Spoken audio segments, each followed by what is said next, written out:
Heading डालिए बेटा विभव पतन। विभव पतन, विभव पतन लिखो बेटा। एकांक आवेश को, एकांक आवेश को, एकांक आवेश को आंतरिक परिपथ में,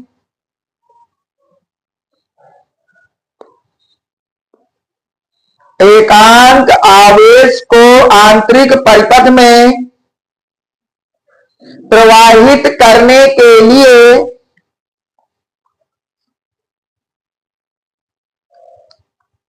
एकांक आवेश को आंतरिक परिपथ में प्रवाहित करने के लिए सेल द्वारा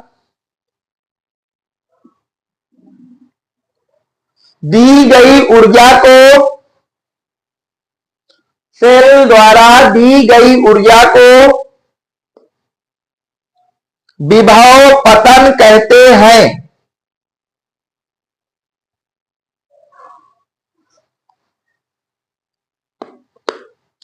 विभव पतन कहते हैं। इसे V डैश से प्रदर्शित करते हैं, इसे V डैश से प्रदर्शित करते हैं, इसे V डैश से प्रदर्शित करते हैं। हो गया। हेडिंग डालिए बेटा विभव पतन का सूत्र।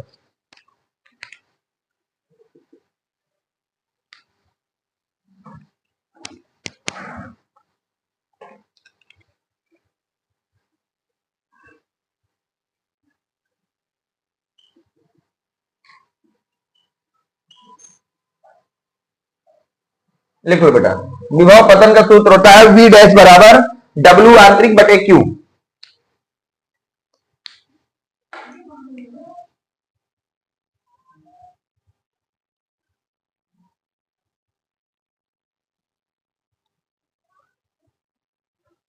V डैश बराबर W आंतरिक बटे Q, जहां V डैश बराबर विभव पतन, W आंतरिक कहते हैं बेटा सेल द्वारा आंतरिक परिपथ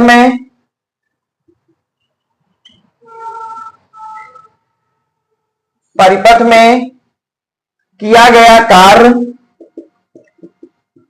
अथवा दी गई ऊर्जा,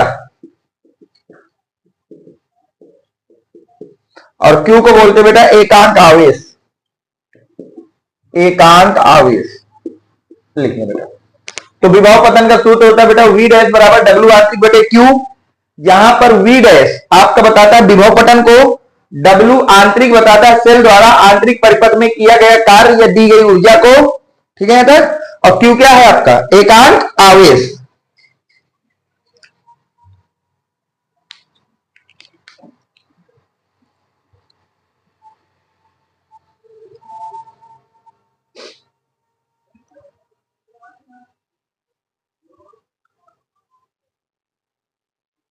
सही है तक।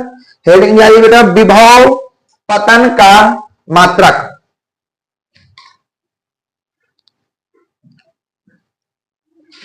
विभव पतन का मात्रक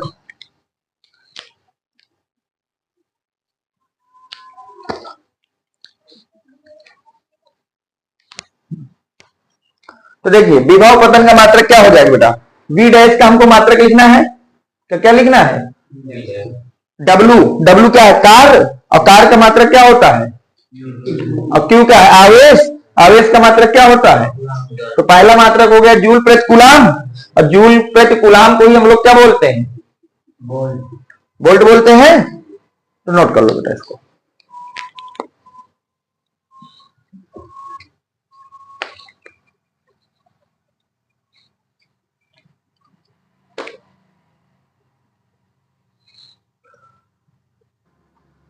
हो गया बेटा। हेडिंग डालिए बेटा टर्मिनल विभवांतर। अगली हेडिंग डालिए टर्मिनल विभवांतर। टर्मिनल विभवांतर, टर्मिनल विभवांतर, टर्मिनल विभवांतर। बोलू, लिखिए बेटा, किसी परिपथ के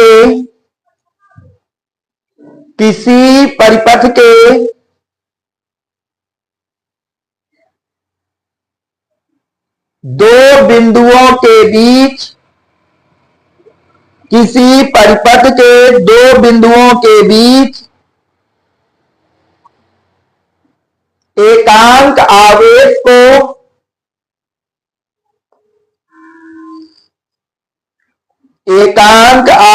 को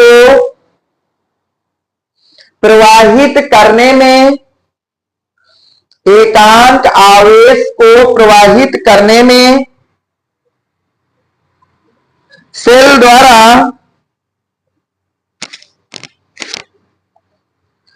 किए गए कार्य को, सेल द्वारा किए गए कार्य को उन दोनों बिंदुओं के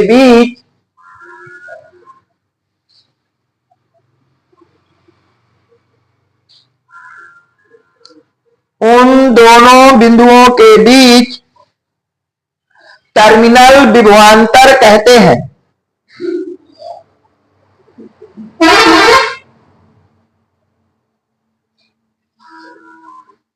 टर्मिनल विभवांतर कहते हैं।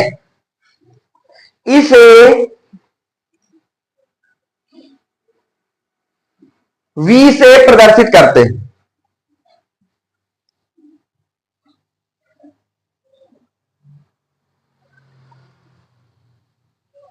तो टर्मिनल विभवांतर क्या है बेटा? किसी भी परिपथ में, मान लेते हैं ये हमारा परिपथ है, तो यहां से मान लीजिए एक बिंदु ए है और एक बिंदु क्या है, इन दोनों बिंदुओं के बीच एकांक आवेश Q को प्रवाहित करने के लिए जो सेल हमारा कार्य करता है या ऊर्जा देता है, सेल जो हमारा कार्य करता है क्या करता है, ऊर्जा देता है, उसी ऊर्जा का हम लोग बोलते हैं कि इन बिंदुओं के बीच वो क्या है, टर्मिनल विभवांतर है। किसी भी वैद्युत परिपथ के दो बिंदुओं के बीच एकांक आवेश को प्रवाहित करने के लिए सेल द्वारा किया गया कार्य अथवा सेल द्वारा दी गई ऊर्जा को क्या कहते हैं, टर्मिनल। और इसे किससे दिखाते हैं, V से दिखाते हैं। हेडिंग डालिए बेटा, टर्मिनल विभवांतर का सूत्र, टर्मिनल विभवांतर का सूत्र।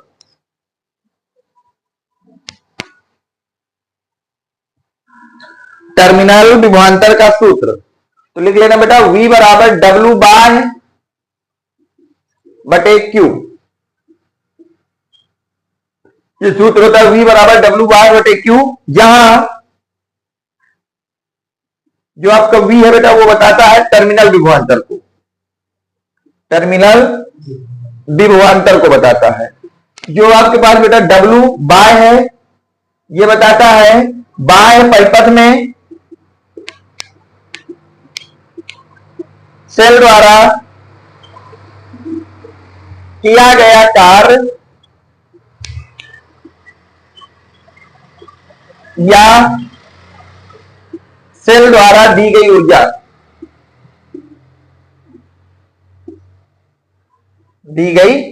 ऊर्जा, और Q हो बेटा प्रवाहित आवेश लिखने बेटा।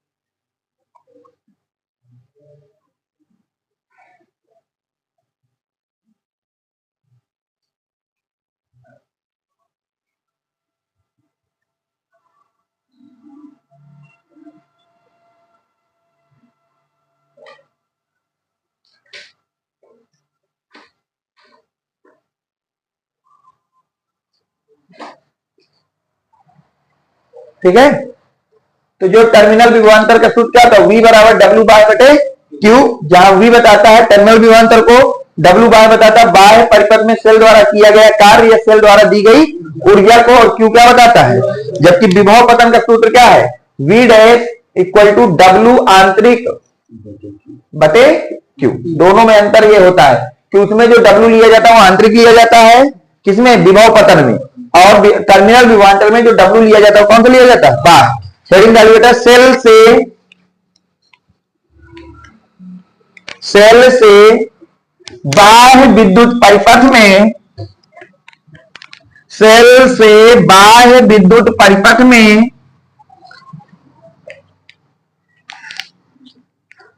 सेल से बाह्य विद्युत परिपथ में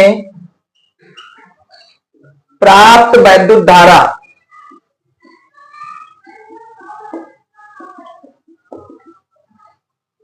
सेल से बाह्य विद्युत परिपथ में प्राप्त वैद्युत धारा,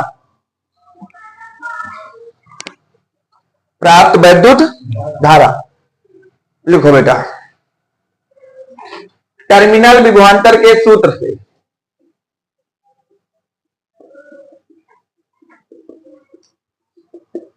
टर्मिनल विभवांतर का सूत्र लिखा है तो V बराबर E minus I are. V बराबर क्या होता है, हमें क्या निकालना है, I क्या निकालना है, तो ध्यान देखो इसको, तो क्या मैं इसको ये लिख दूं कि आई आर बराबर E माइनस V लिखा जा सकता है। तो I बराबर कितना निकल आया, E माइनस V बाई, ये आपके किसी भी वैद्युत परिपथ द्वारा बाह्य परिपथ को दी गई वैद्युत धारा होती है।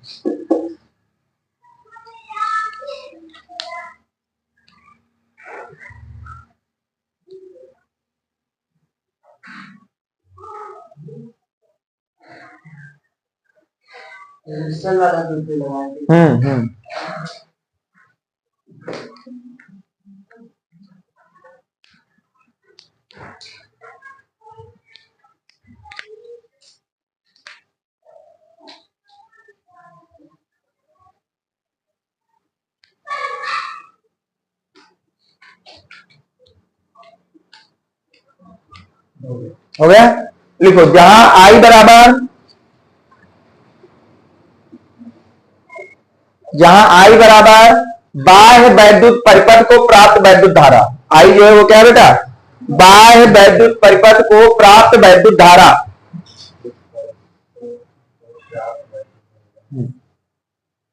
E बराबर, I बराबर लिखे बाह्य वैद्युत परिपथ को प्राप्त वैद्युत धारा, E बराबर लिखें सेल का विद्युत वाहक बल,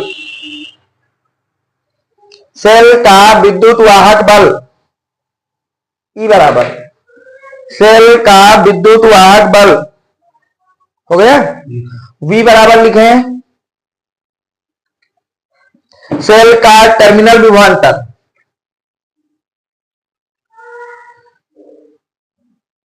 सेल का टर्मिनल विभवांतर,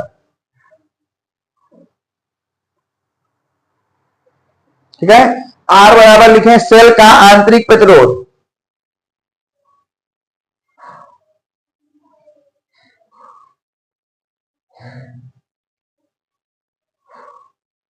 सही यहां तक। अब देखो इसका सूत्र नंबर 2, टर्मिनल विभवांतर सूत्र होता है V equal to E minus I R, और ओम के नियम से हम ये जानते हैं कि V किसके बराबर होता है, आई आर के। तो यहां पे अगर मैं लिख दूं I R equal to E minus I R, सही है। अगर आई आर को मैं उधर ले जाऊं तो आई आर प्लस आई को कॉमन ले ले, बनेगा। तो आई का दूसरा फार्मूला क्या आ गया, E बटे, लगेगा, नोट कर लो इसको भी।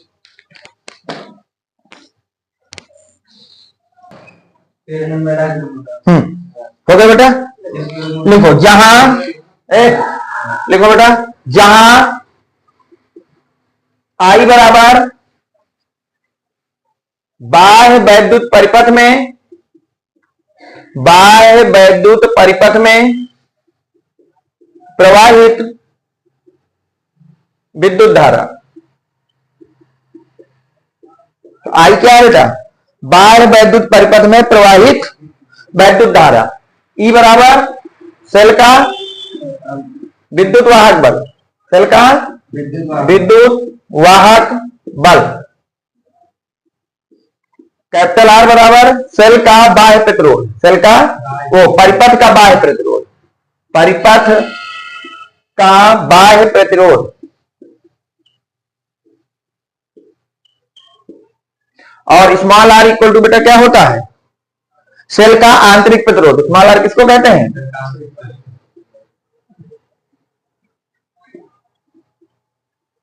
सेल का आंतरिक प्रतिरोध। नोट करो बेटा इसको।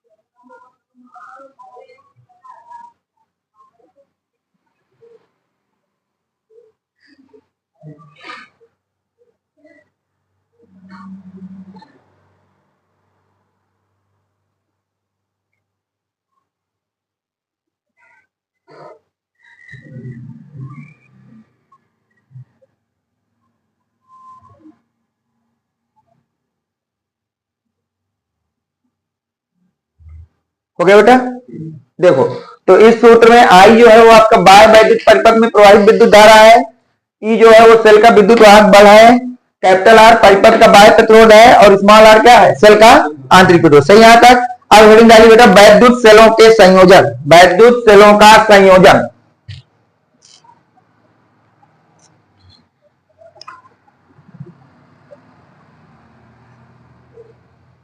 वैद्युत सेलों का संयोजन, वैद्युत सेलों का संयोजन।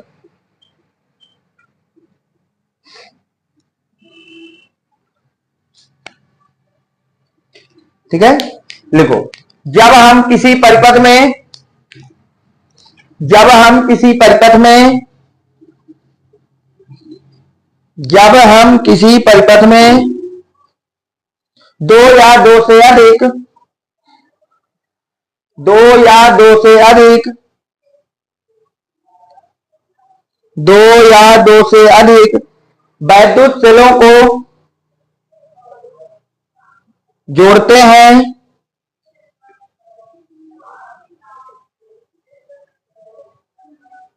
तो इसे वैद्युत सेलों का संयोजन कहा जाता है, तो इसे वैद्युत सेलों का संयोजन कहा जाता है।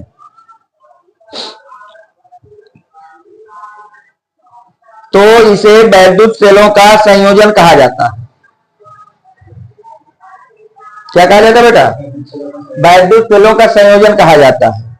अगली लाइन से लिखना वैद्युत सेलों के संयोजन, नहीं डायरेक्ट वैद्युत सेलों के संयोजन, वैद्युत सेलों के संयोजन को बैटरी भी कहा जाता है। सेलों के संयोजन को बैटरी भी कहा जाता है।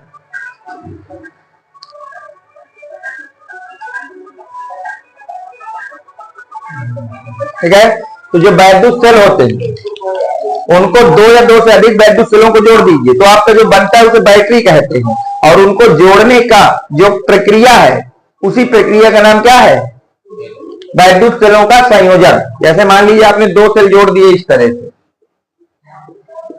जोड़ दिए तो यह एक बैटरी बन गई। जब आप किसी भी वैद्युत परिपथ में दो या दो से अधिक वैद्युत सेलों को जोड़ देते हैं तो वो वैद्युत सेल क्या होते हैं, बैटरी बन जाते हैं, और इसी बैटरी के बनाने की प्रक्रिया का नाम है वैद्युत सेलों का संयोजन। मान लीजिए आपने सेल ऐसे जोड़े होते तो भी ये आपका जो परिपथ है यहां से लेकर यहां तक ये क्या कहलाएगा, बैटरी। तो ये बोला गया है कि जब आप किसी वैद्युत परिपथ में दो या दो से अधिक प्रतिरोधों को जोड़ दे, वो दो या दो से अधिक बैटरी सेलों को जोड़ देते हैं, सॉरी दो या दो से अधिक सेलों को जोड़ देते तो हमें बैटरी प्राप्त होती है, और उनके जोड़ने की प्रक्रिया का ही नाम है वैद्युत सेलों का संयोजन। हेडिंग डालें बेटा वैद्युत सेलों के संयोजन के प्रकार, वैद्युत सेलों के संयोजन के प्रकार, वैद्युत सेलों के संयोजन के प्रकार।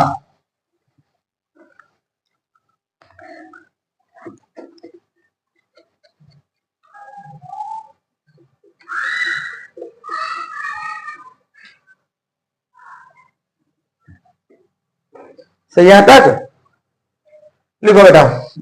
वैद्युत सेलों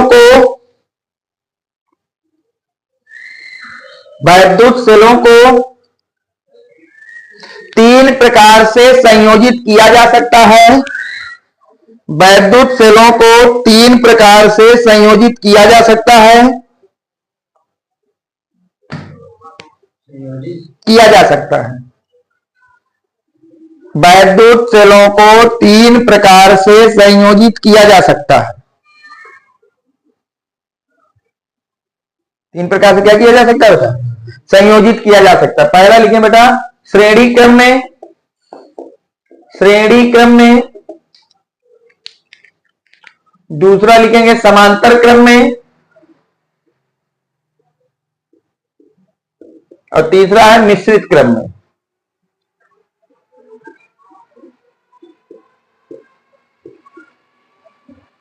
मिश्रित क्रम में,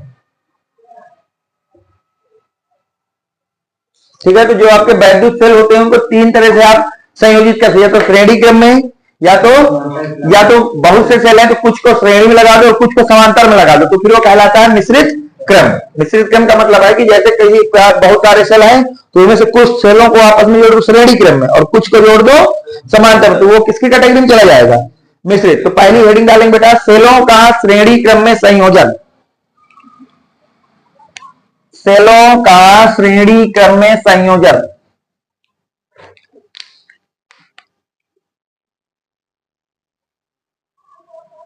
सेलों का श्रेणी क्रम में संयोजन।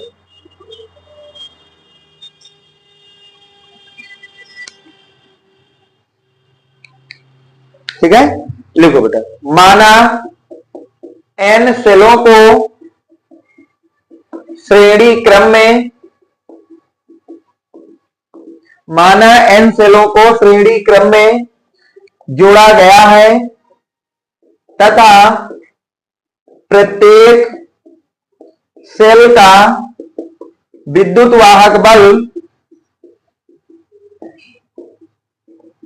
E है। हमने मान लिया है कि प्रत्येक सेल को श्रेणी क्रम में जोड़ा है और उनमें से सबका जो विद्युत वाहक बल है वो कितना है? E है।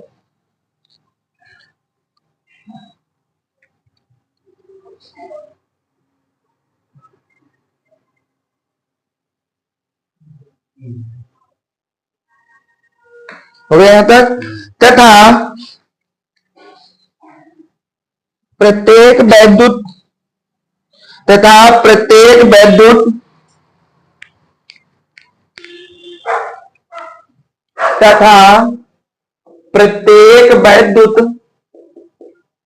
सेल का आंतरिक प्रतिरोध स्मॉल r है।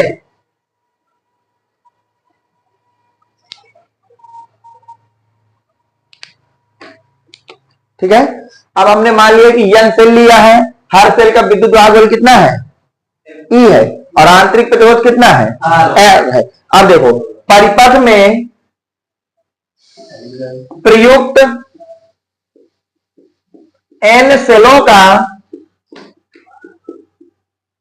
कुल विद्युत वाहक बल, कुल विद्युत वाहक बल। अब देखिए मान लिया कि कोई परिपथ है, ध्यान देखना मैं यहां बना दे रहा हूं।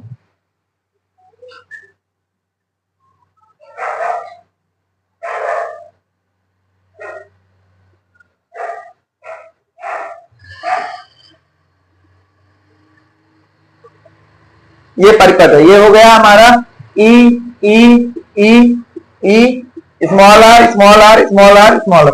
इस तरह से टोटल n सेल लगे हैं। कितने सेल लगे बेटा? n सेल लगे हैं। तो अगर मैं कहूं कि परिपथ में प्रयुक्त किए गए जितने भी सेल हैं, जितने भी क्या है, उनका सबका कुल विद्युत वाहक बल कितना होगा? तो E plus E plus E plus E कितनी बार जुड़ेगा? n बार। E plus E plus E plus plus plus E कितनी बार बेटा? n बार। तो टोटल क्या हो जाएगा? कुल विद्युत वाहक बल आ जाएगा एन ई, कि नहीं आ जाएगा? नोट करो यहां तक बेटा।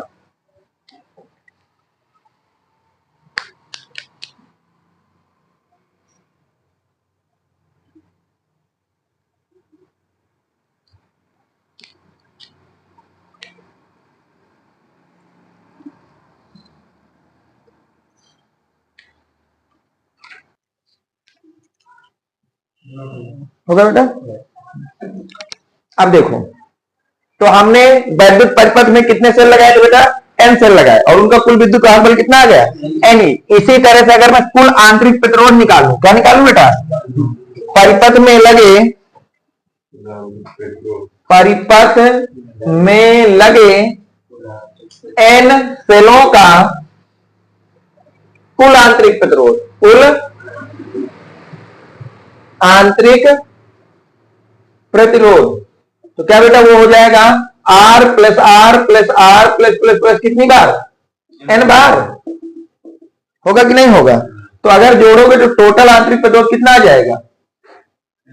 N आ जाएगा। नोट। अब देखो, अब अगर मान लिया है कि बाह्य परिपथ में लगा प्रतिरोध है R, बाह्य परिपथ में कितना है? R। तो अगर मैं कहूं कि परिपथ का कुल प्रतिरोध, माना बाह्य परिपथ में लगे प्रतिरोध R है, कितना बेटा? R है। तो मान लिया कि जो आपका आंतरिक प्रतिरोध है वो है NR, और बाह्य प्रतिरोध कितना है?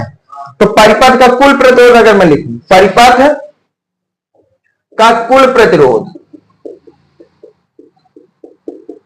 तो कितना हो जाएगा बेटा? NR plus R।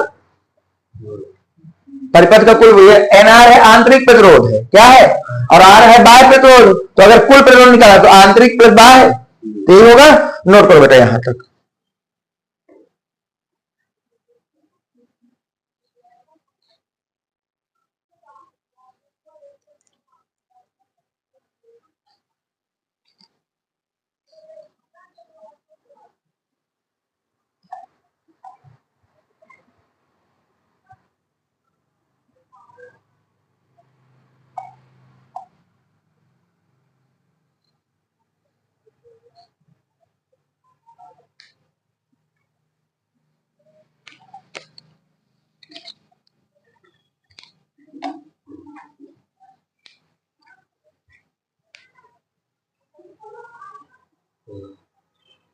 ठीक है। तो परिपथ का कुल विद्युत वाहक बल कितना आया और कुल प्रतिरोध कितना आया? तो अगर मैं बेटा वैद्युत धारा की बात करूं, किसकी बात करूं?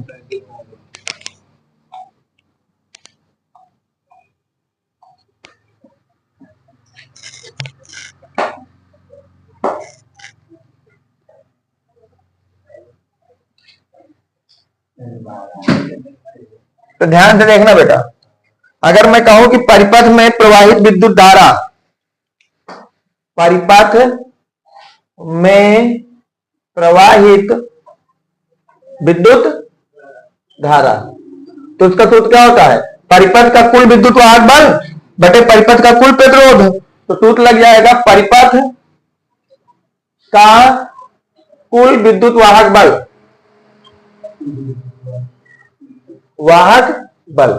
अब बटे परिपथ का कुल प्रतिरोध। बताइए कुल विद्युत वाहक बल कितना है यानी, और कुल प्रतिरोध कितना है? मान लिया परिपथ में प्रवाहित धारा कितनी है, तो पहला सूत्र आ गया आपके पास कि नहीं आ गया? लिखो बेटा यहां।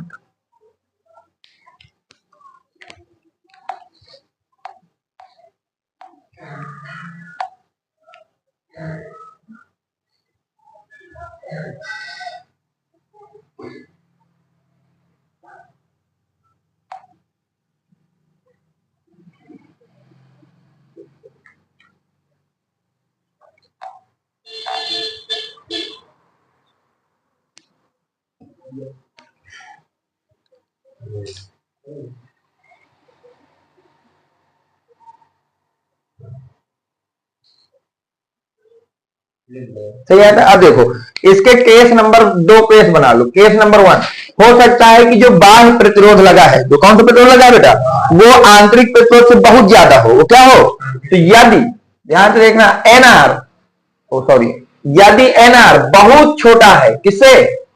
आर से। आर मतलब बाहरी प्रतिरोध के।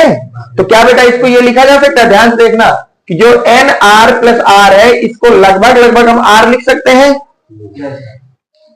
लगभग क्या लिख सकते हैं? क्योंकि हमारा एन आर बहुत छोटा है, लगभग लगभग 0। तो आर में जब जोड़ोगे तो किसके बराबर आएगा? लगभग लगभग आर के, तो क्या बेटा आई बराबर, अब आपके पास सूत्र कितना आ जाएगा, एन ई बटे कितना आ जाएगा आर। अगर मैं एन को बाहर रखूं, एन को कहां रखूं बेटा बाहर, तो एन बराबर सॉरी आई बराबर N equal into E by कितना आ जाएगा, और ई बटे आर क्या है, एक सेल से प्राप्त धारा, ई बटे आर क्या है, एक सेल से प्राप्त धारा। तो इसका मतलब आई बराबर हो जाएगा एन गुणे एक सेल से प्राप्त धारा। तो अगर आपका कोई ऐसा प्रतिरोध है जिसमें आंतरिक प्रतिरोध बहुत कम है, किससे, तो इस तरह का प्रतिरोध हमको लिए क्या लाभदायक है, क्योंकि हमें जितने सेल लगा रहे हैं उतने गुना ज्यादा हमें क्या मिल रही है, विद्युत धारा मिल रही है। क्योंकि विद्युत धारा कितने गुना है, n सेल लगाए तो एक सेल का कितना होगा n गुना। तो यानी कि इस तरह के सेलों में हमको कैसा संयोजन करना चाहिए, श्रेणी क्रम, किनमें, जिनमें आंतरिक प्रतिरोध बहुत कम हो, किसकी तुलना में। इसका मतलब यह है संयोजन हमारे लिए लाभदायक है। हमारे लिए क्या बेटा लाभदायक। भाई जैसे आपको मान लीजिए 10 एम्पियर लाइट चाहिए, कितनी चाहिए, तो एक एक एम्पियर के 10 सेल जोड़ दो श्रेणी क्रम में 10 हो जाएंगे, तो ये हमारे लिए लाभदायक है। लिखने बेटा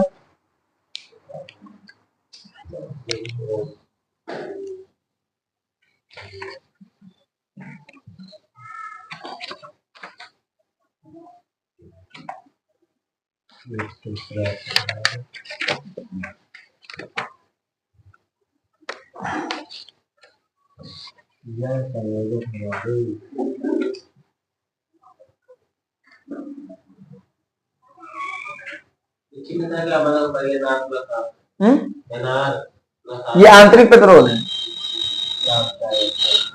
जो कुल प्रतिरोध है, कुल प्रतिरोध, हाँ कुल कुल कुल कुल, अरे लिखो यार जल्दी, हो गया, डालो केस नंबर 2। हाँ लगा, ये पूरा हो जाओ। यदि अब दूसरा केस क्या हो सकता है बेटा, एन आर बहुत बड़ा हो, आंतरिक प्रतिरोध बहुत बड़ा हो, किससे, बाह्य प्रतिरोध से। इसका मतलब आप एन आर प्लस आर को लगभग लगभग क्या लिख सकते हैं, एन आर लिख सकते हैं। तो अगर इसमें रखोगे तो आई बराबर क्या हो जाएगा, एन ई बटे ई से ई कट गए, और ई बटे आर क्या है, एक सेल से प्राप्त धारा। अब देखिए यहाँ पे क्या है, ये हमारे लिए लाभदायक नहीं, हमने जोड़ा तो n सेल है, जोड़े कितने हैं, लेकिन हमें वैद्युत धारा कुल मिली कितनी रही, एक के बराबर। तो अगर आंतरिक प्रतिरोध बहुत ज्यादा है तो उसको कभी भी श्रेणी क्रम में नहीं जोड़ना, श्रेणी क्रम में तभी जोड़ना है जब बाह्य प्रतिरोध, क्योंकि आंतरिक प्रतिरोध ज्यादा होने पे क्या हो रहा है, कुल हमें उतनी ही धारा मिल रही है जितना एक सेल दे रहा है, और जोड़ हम कितने रहे हैं, n जोड़ कितने रहे हैं, तो हमें कोई लाभ तो मिल नहीं रहा। इसका मतलब यह है संयोजन लाभदायक नहीं।